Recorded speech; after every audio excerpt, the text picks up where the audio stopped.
Geležinkelis niekur. Aš visą laiką pravažiuodamas atgal į Kauną galvoju, kur tas geležinkelis galėtų vesti. Aš niekada nemačiau, kad čia važiuotų kokie traukiniai. Atrodo, kad miestas šitoje vietoje baigėsi. Kaip įdomu, kaip kažkas tai gali skirti miestą dvi dalis.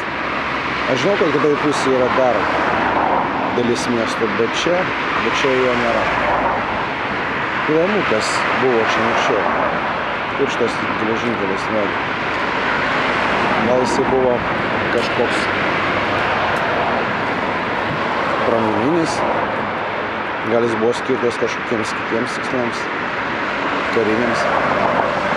Įdomu, kokie žmonės ten važinėjo, kokie jų gyvenimai buvo, kokios vertybės, kokios normos, apie ką jie svajojo, ko jie norėjo,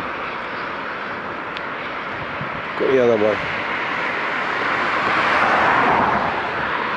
Nemanau, kad kažkur tai čia.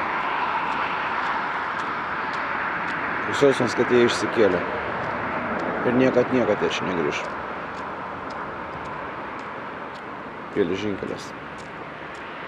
Svetima teritorija.